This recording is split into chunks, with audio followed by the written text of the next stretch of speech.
If you clicked on this video, let me guess. You're tired of your retention graphs looking like a hockey stick or looking like whatever you would even call this one? Well, if so, this video is going to be the best thing you've ever seen. As I would say, I've been able to get some amazing retention graphs when it comes to YouTube and doing talking head videos. And here's the best part. I'm gonna show you 8 editing tricks that you can use no matter your skill set, no matter what editing software you use, and no matter what videos you make. Because I guarantee you can find at least a few tips to use in your next video. And trust me, I've edited a ton of videos myself as a creator. And let me tell you that while some of these tricks may seem small, they play an absolutely huge impact in your video's retention. Because what I'm gonna be showing you today are little psychological editing tricks that will hook viewers into your videos. And the best part is I made a whole Notion guide with each tip and presets for Premiere Pro that you can easily use for your next edit. I'll leave that link below in the description completely for free. Number 1, utilize B-roll. One of the things I avoid like the plague is having a YouTube script that is just line after line with only my face cam. If you ever wanted to put a viewer to sleep,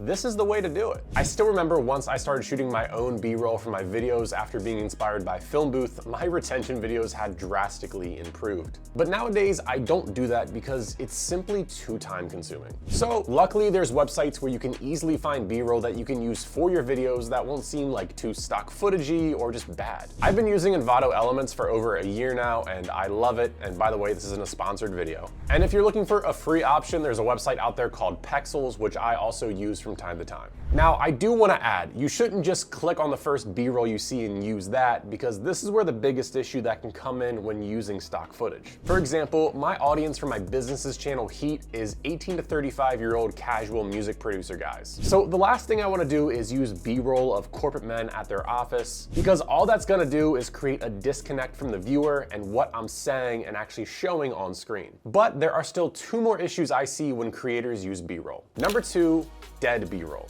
I want you to look at these 2 clips right now. Clip 1, which has no zoom in on the B-roll, and clip 2, which has zoom in on the B-roll. Now, I know the difference here is minor, but it has a major impact in your retention. Clip 2 just has a slight 100 to 110 scale on it. Nothing fancy at all. And I'm telling you, when you have multiple B-roll shots in your video, just having this scale effect will be a lifesaver for your retention. As if you don't do this, these video clips just seem lifeless. It seems like all the energy is being sucked out of the video. It's such a small thing, but do you see what I mean? By the way, I also recommend you do this with screenshots because it's the same exact idea. This screenshot right now is just pretty boring, but this screenshot has some energy and there's some movement to it. Number 3, cut your B-roll on action. Now I know all of these tips have been about B-roll so far, but I swear this is the last one. But I'm telling you, if you use B-roll and you just drag and drop it in, congrats, you played yourself.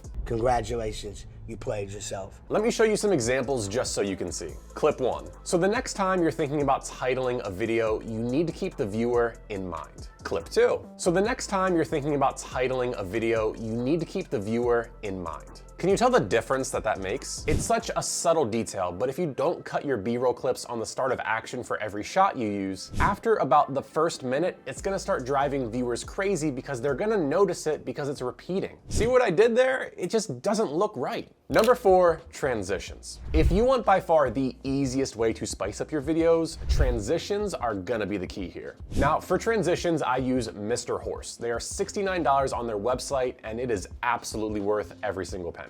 I don't have to worry about creating any layers or adjusting any keyframes. I just browse through the transitions that I want, and then I drag and drop it in.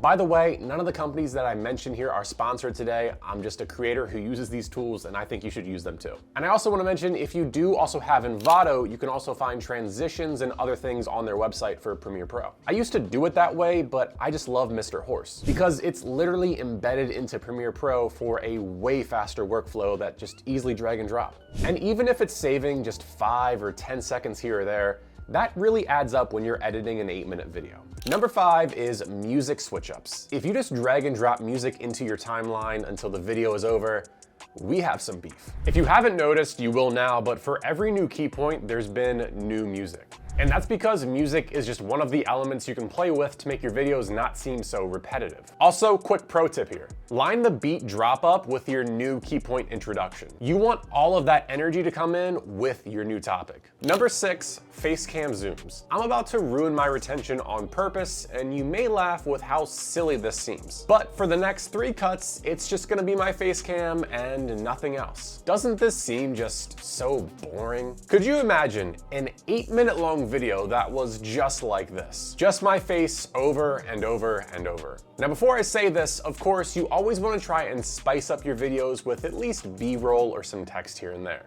But whenever you do show your face cam, you might want to have some zooms that zoom in. Or maybe you want to have what I call emphasize zooms, where it zooms in on a certain word you want to emphasize. Isn't that a clever little way of doing it, huh? Or you could do the opposite of zoom ins, you could do zoom outs. But there's an issue most creators make while doing this that will drive a viewer insane. I want you to really pay attention to this clip of my face cam right now, and then pay even more attention to this clip of my face cam. Did you notice it? My position of my eyes on screen had shifted. Viewers track your eyeballs subconsciously, and if they move around, it's jolting to a viewer. How to make sure this never happens is with the red eye line. Just make a solid layer in Premiere, add crop, make it thin, and then line it up with your eyeballs. Now, every time you zoom in or zoom out from a regular frame, your eyes are in the same line. Now, for tip number 7, trim the fat. This is by far one of the most annoying things ever. When you do not trim the fat of your clips,